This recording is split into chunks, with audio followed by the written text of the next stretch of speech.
Popper dealt in the logic of scientific discoveries with this criterion of demarcation and concluded that this criterion of demarcation works from the deductive point of view. The only possible inference within science is deductive inference, not inductive inference. Verification worked on inductive inferences. Indeed, it says that a theory is evidence-based, based on evidence. So we observe and we based our theoretical construction on what we observe. This is induction. Popper says induction is wrong. And more than that, induction does not exist. On the contrary, we have to deal with deduction only. So he has two problems. The Die beiden Grundprobleme der Erkenntnistheorie, those book he was writing when he stopped at some point and went on to write the Logik der Forschung, the two problems, the two fundamental problems for the theory of knowledge were the problem of demarcation and the problem of induction, which Popper named after Kant and Hume. Kant's problem, the problem of demarcation, and Hume's problem, the problem of induction. How do we separate? How can we distinguish between science and metaphysics without deeming metaphysics meaningless? But how can we differentiate or distinguish science from metaphysics? The traditional answer to this question is all and only established theories belong to science. Established by tradition or by experience. Popper's answer to the question, how do we separate science from metaphysics, is different from the traditional answer. Namely, it is, those hypotheses are scientific, which can be tested experimentally. Therefore, falsification. Second problem, the problem, Hume's problem, or the problem of induction. This has many variants, but one of these variants, the formulation of this problem has many variants. One of these variants is, how do we learn from experience?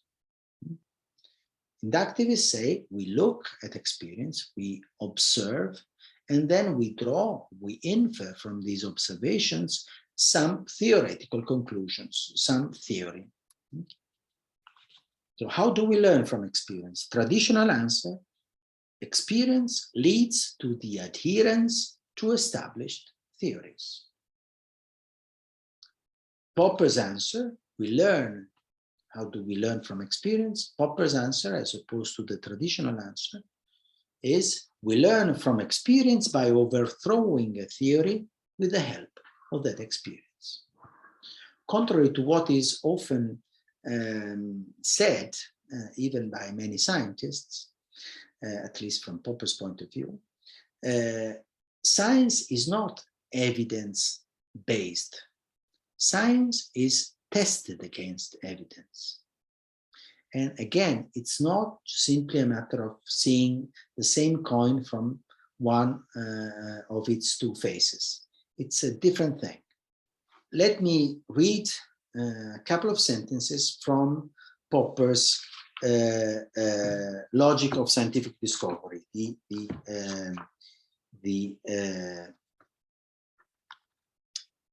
the English translation of his 1935 book Logik der Forschung. Actually, if some of you is German or knows German, I'm sure he or she noticed that Logik der Forschung is not translated into the Logic of Scientific Discovery. So there is a slight change in the title. It's officially Logic of Research, Logik der Forschung, but that's how Popper decided eventually to translate his book.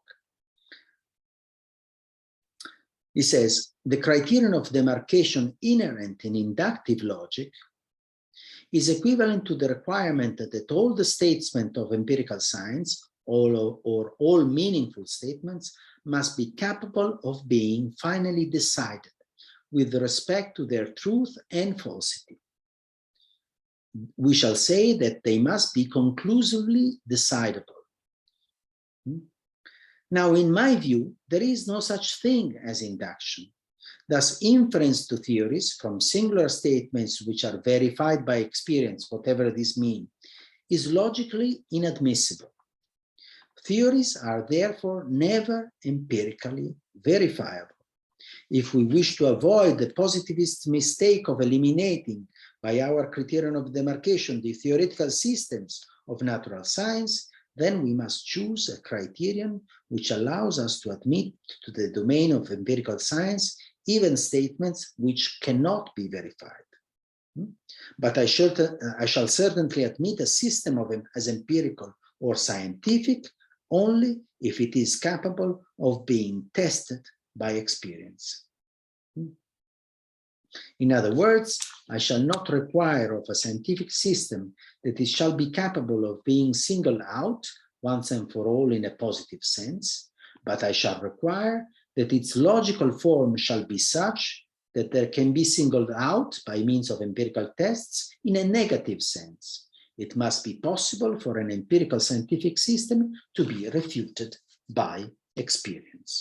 How can we provide knowledge with a firmer ground? How can we provide knowledge with a more solid foundation?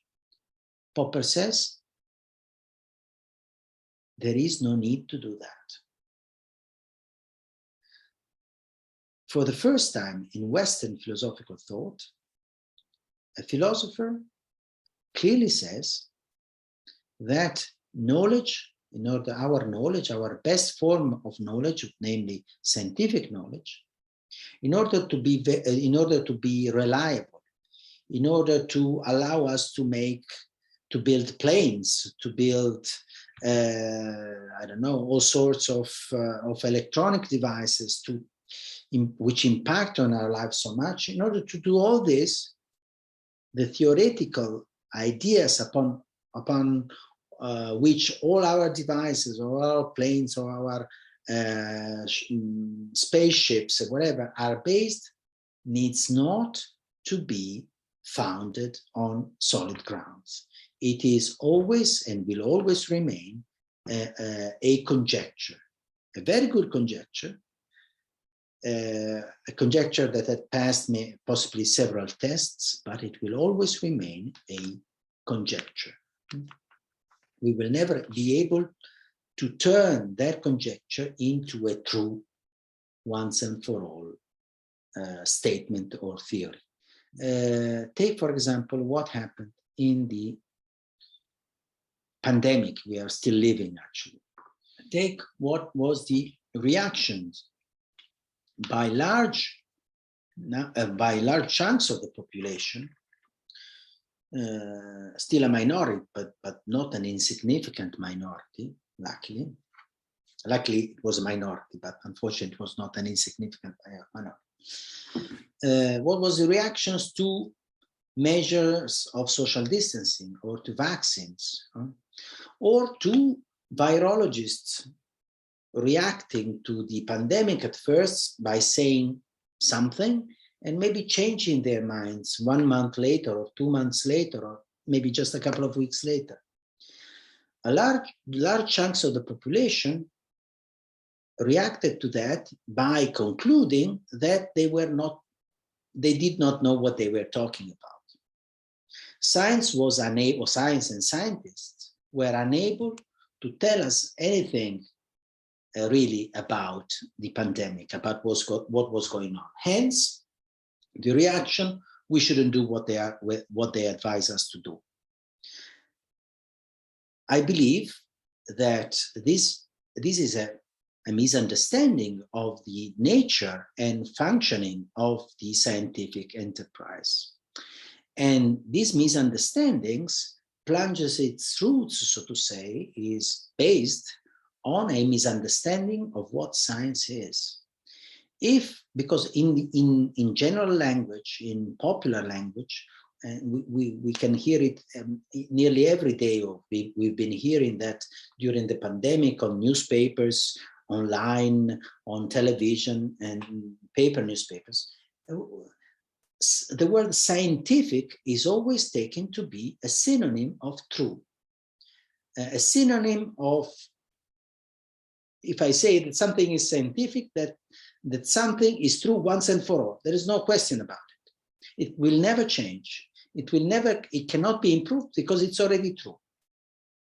So if people who are actually educated in understanding that science is not, or scientific is not a synonym of true once and forever, but something that grows by constantly revising what we know, by constantly refuting what we thought we knew, and then improving on it, then possibly, I don't know, this is just again a conjecture, possibly we wouldn't have had such harsh reaction to or refusal to take vaccines, shots, or to abide by laws of social distancing, or all sorts of things we were told to do during the pandemic. The very idea that science is true, or the opposite idea, that science is totally unable to tell us anything about reality, these two opposite ideas are actually based on the same misunderstanding of science as something that is true once and for all. Whereas from Popper's point of view, we learn for the first time, So these things now seem quite, so to say, quite a platitude, right? But back then, in 1935, 1934, it was quite a revolutionary thing from the philosophical point of view. And Popper was attacked on many sides and from many perspectives. And still, scientists nowadays, I believe, there are many scientists who actually explicitly agreed with Popper, but others more or less, let's say, take this point of view, even if not saying that they are Popperian or something like that. But if we really understand science as a constantly improving activity instead of something that is fixed, that utters the truth once and for all, things might even not only among scientists, I'm saying, but also in the general public, things might change a little bit in a positive way. Let's put it like that.